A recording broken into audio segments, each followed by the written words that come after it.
এনামুল হক বিজয়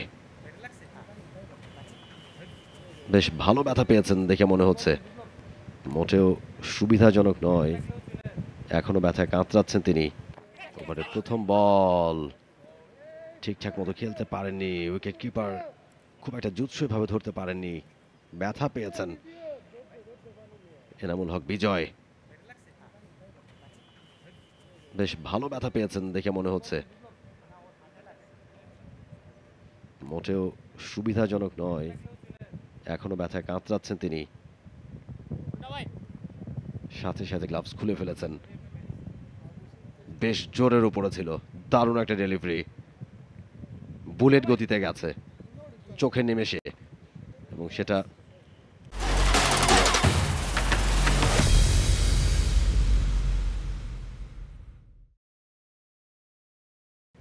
ঠিক মতো গ্রিপিং মানে গ্রিপ করেছেন কিন্তু ব্যথা পেয়েছেন। আরো একবার আমরা দেখছি সেই ডেলিভারিটা, চমৎকার একটা ডেলিভারি, ব্যাটে বলে তো হয়নি, এজ হতে পারত। বলটা ধরেছেন এনামুল হক বিজয় বটে, তবে বেশ ভালো ব্যথা পেয়েছেন। বলটা কিন্তু বাতাসেও অনেকখানি সুইং করেছে, ব্যাটের খুব পাশ দিয়ে গেছে। বলটা হয়তো গ্রিপ করলে আমরা বুঝতে পারতাম যে আবেদন করবেন কিনা ওখানে ফিল্ডিং সাইড, এবং বিজয় কিন্তু তার গ্লাভসে নিতে পারেনি। সম্ভবত বলের যে মুভমেন্টটা সেটা তাকে খানিকটা বিভ্রান্ত করেছে, শেষ দিকে এসে বলটা সুইং করছিল, সুতরাং তিনি বলের যে ফ্লাইটটা সেটা মিস করেছেন খানিকটা। কিপিং সম্ভবত চেঞ্জ হবে। এনামুল হক বিজয়, অত্যন্ত দুঃসংবাদ, গাজী গ্রুপের ক্যাপ্টেন, তিনি প্যাভিলিয়নে ফিরে যাবেন। সম্ভবত শুশ্রূষার পর হয়তো বা তিনি ফিরবেন, জানি না তিনি ব্যাট করতে পারবেন কিনা আজকের এই ম্যাচে।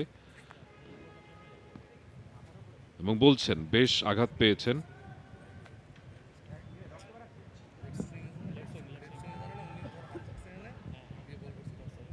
এক্স্যাক্টলি, শুরুতে মনে হচ্ছিল গ্রিপ করতে পেরেছেন, কিন্তু পরে যখন আবারও ভালোভাবে দেখলাম আমরা, সেটা গ্রিপ করতে পারেনি এবং ঠিক কবজির নিচের জায়গাটায় সেখানে লেগেছে সরাসরি, এবং সে হাতটা চেপে ধরে আছেন তিনি।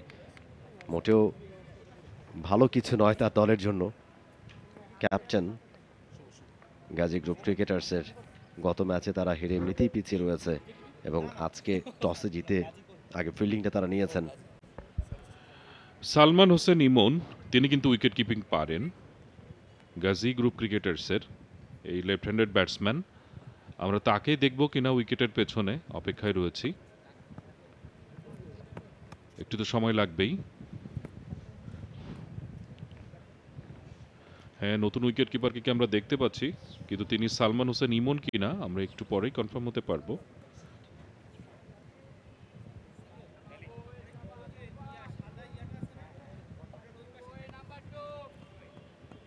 Gazi Mohammad তাহসিবুল। For more updates, subscribe to our YouTube channel and click on the bell icon. Follow us on Facebook and Instagram. Download T-Sports app to enjoy exciting games and highlights. Visit tsports.com.